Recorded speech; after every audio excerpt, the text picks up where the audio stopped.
Welcome, dear viewer, to a tale of humble beginnings in the far northern reaches of Tamriel, in the province of Skyrim. Our tale begins with the Stormcloak Rebellion's search for allies and resources. Ulfric's first plan involved pacifying the banned encampments near his and his allies' holdings. Through these efforts, they were able to gain the attention of the legendary warrior the Dovahkiin, who swore his sword to their cause, and with his help, the Stormcloaks were able to liberate Fort Dawnguard from the undead resting, re-establishing the Dawnguard Order now that their headquarters had been secured. Their efforts did not go unnoticed, however. Great House Redoran took note of the vulnerable resistance and decided to strike for their own benefit. Windhelm was besieged by a vastly superior force, with Ulfric and Galmar leading the garrison.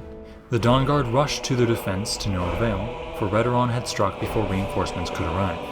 Ulfric and Galmar fought like Talos Incarnate to defend Windhelm, giving up their lives in the defense. With a weakened force garrisoning Windhelm, the Dawnguard had little difficulty unleashing their vengeance upon the Darkens. The rebellion mourned the death of Ulfric, but would not let that stop their cause. His son Jarl Bandir took command of the rebellion and rallied them in a crusade against the Great House. Even with this defeat, Redoran would not relent. Fort Dawnguard was besieged after the liberation of Windhelm, with the Dragonborn leading the garrison. Throwing their bodies against the walls in futility, the Dragonborn personally killed a third of the Dark Elf forces that day. During this time, the Dawnguard, led by Isran, began to muster their forces in Windhelm for a counterattack. They marched on the nearby coastal city of Blacklight, where they came face to face with the Great Master of House Redoran. Outnumbered almost 2 to 1, the Dawnguard fought bravely outside the city. The fields were filled with corpses by the end of the day, with Isran giving his life to kill the Great House's leader. This was too much for the Great House, causing them to fall apart from the lack of leadership. Blacklight was renamed in honor of the Dawnguard Grand Master, to Isran's rest.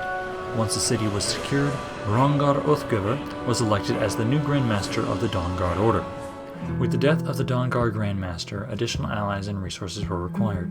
The Dragonborn sailed to the seat of the notable vampire Lord Harkon to convince him to join their cause. Afterwards, he also attempted to speak with the Skull leadership on the island of Solstein. He was too late, however, for they had been convinced to join with Great House Tovani. Additionally, raids were planned for the lands once held by Great House Redoran to gather funds for the all-out civil war that was brewing in Skyrim. Great House Tovani did not take kindly to the presence of the Dragonborn in their new holdings, and light border skirmishes erupted on Solstein. The dastardly Tovani forces used the native Skull they recently convinced to join them to do much of the fighting. The Stormcloaks would remember this transgression for forcing them to kill their kin. During this time, Courier began mustering a force to liberate Whiterun. When he began his march, he came face to face with an army 4,000 strong outside the gates. Through a long and bloody battle, Courier was able to win the day and secure the Grand City for the rebellion. Simultaneously, Harkon led an assault on the castle of Helgen, expanding the rebellion's holdings further westward. Feeling threatened by the loss of Whiterun, Skyrim loyalists sieged the settlement of Morthal. A small garrison was left for the defense, and through superior tactics, the garrison held the city. With their weakened presence around Morthal following the battle, the Dragonborn decided to strike at the heart of the Loyalist seat of power at Solitude. Through superior arms and courage, his men were able to win not only a military victory, but a symbolic one as well. Meanwhile, Harkon and Ralof began making strides to push through Riverwood and clear the way towards Falkreath. In a futile attempt, the Loyalists in Falkreath tried to sally out against Harkon, to only be decimated by his magic. With their power growing and Skyrim unification close at hand, the Stormcloaks decided it was time to put together a council of lords to discuss important matters for the future of Skyrim. The first meeting of this moot discussed the utilization of the Dawnguard Order within the Civil War. Hearing rumors of a war in Skyrim, House Sidrus decided to try and take advantage. They began besieging many of the eastern provinces once held by Redoran. The brave Odar Wavebreaker led the defense and kicked many an elf off the walls that day in the Battle of Silgrad. Meanwhile, outside of Falkreath, Harkon found General Tullius and his army on the open field. Although a stubborn opponent, Tullius put up a worthy fight against the Vampire Lord. Following Tullius' death and after mustering his forces, Courier pushed forward to besiege Fort Greymore. The pitiful force was left behind by the Loyalists, and his men had little trouble finishing them off. In a final push, the combined forces of the Dragonborn, Courier, and Harkon assaulted the final holdings held by the Loyalists, forcing them out of Skyrim forever. The Dragonborn focused his attention on Markarth, Courier focused on Rorikstead, and Harkon focused on Fort Sungard. Skyrim was finally united once again, but the war was far from over. The Loyalists still held land in Hammerfell, and the Nord body count would only continue to rise.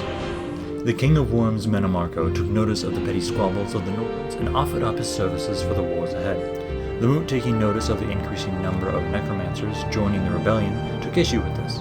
From this point on, they outlawed the recruitment of undead forces, even if they would be using the corpses of their enemies.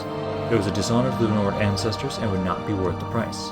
Additionally, the Moot had condemned the current High King to a penitent crusade for his dishonor as a Nord, for his disregard for human life, and the brutal displays of his bedside manner in regard to dark elven women. Meanwhile, Menamarco began dealing out death and destruction to Great House Sadras, while Courier and Harkin began removing loyalist armies from mainland Skyrim. Through Harkin's efforts, a path was made around the settlement of Valinhir into Hammerfell. High King Bandir took advantage of this and began besieging Sanctor, so as to set up a base of operations to invade the Empire in the near future. Courier and the Dragonborn were absent from these conquests due to the need to replenish their forces. Once the Dovahkiin had mustered his forces, however, he decided to make his way to Solitude, so that he may ferry his forces around Daggerfall and strike at the southern coast of Hammerfell. Meanwhile, Harkin continued his advance into Hammerfell proper by carving a path to Balcarth. After a long journey, the Dragonborn had finally reached the southern coast of Hammerfell. He struck at Abba's Landing, and after crushing the garrison there, renamed the castle to Dova's Landing in honor of the event. Itching for a fight, Courier took his replenished forces through the breach created by Harkin. The Loyalists gave him exactly what he was asking for, taking out half of his forces before their utter defeat. Meanwhile, Harkin continued moving into southern Hammerfell, tearing down the walls of Stonemoor. On the other side of Skyrim, the war with Great House Sadras was reaching a peak with Menamarco, Obbjorn Shaggy Britches, and Odar Wavebreaker advancing further south. Obbjorn trapped the leader of Sadras within Kragenmoor, attempting to lure him out of the city lest he starve to death. Master Neral took the bait and attempted to sally out against Obbjorn. He failed in his attempt to liberate the city, but he at least took out the Stormcloak general in the process. The city of Kragenmoor was renamed Obbjorn Svalle in commemoration of his hubris. With many of the Loyalist forces distracted in northern Hammerfell, the Dragonborn decided it was time to move out from Dova's Landing. With a fury, he assaulted the cities of Ghislain and Lanebon. Around the same time, Courier was able to claim Fort Riverpoint and prevent Loyalists from recapturing the city. Harkin was able to utilize this distraction to capture the coastal city of Rihad with little resistance. To avenge his fallen comrade, Odar Wavebreaker continued his warpath against Sadras, killing thousands of elves surrounding Obbjorn's fallen. He continued to assault in Hammerfell, frighten the High King of the Loyalists, and he decided to hold up in the fortress of Rosegard. The assassins in the employ of the Stormcloaks had other plans, however. Through the combined efforts of Eric Craig Strider and Thorsten the Wild, the figurehead of the Loyalists was removed, destroying their resistance. With the threat of the Loyalists removed, the war with Sadras saw a resurgence. Menamarco assaulted Heimlin, driving them out of a key strategic settlement. Border conflicts would continue around Heimlin with little gain for Sadras, eventually leading to a peace treaty being called for a time between the factions. The only threat that remained to the rebellion now was the Empire. Courier decided to make the first move by assaulting Fort Such. The captain leading the garrison made a foolish mistake to sally out of the city and was crushed by Courier's forces. The fort was named Courier's March in honor of the battle.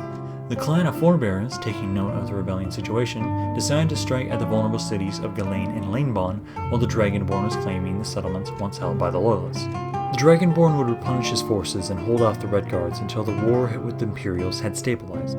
Hoping to end the war quickly, Harkin redoubled his efforts against the Imperials, beginning the siege of Anvil. A reinforcing army attempted to lift the siege to no avail, only being crushed by Harkin's magic. Many up-and-coming lords were sent to Hammerfell to assist in the border conflicts with the Dragonborn as they continued to wait for proper reinforcements. In the meantime, the Dawnguard Order was moving in full force against the Imperials. Grandmaster Rongar and second-in-command Istar Karnbreaker were preparing a siege around the city of Bruma. The cowardly Imperials attempted to surround the Dawnguard forces to liberate the city. They were unable to break the spirits of the Dawnguard, however, only littering their corpses around the settlement. After the heavy casualties of the previous battle, the Dawnguard Order set up in Bruma to begin replenishing the forces.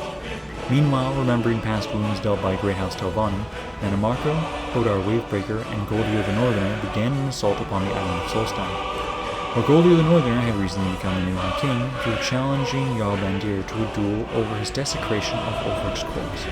The new High King decided to use this new war as his proving grounds for his rule. Jarl Bandir was imprisoned and awaited his trial.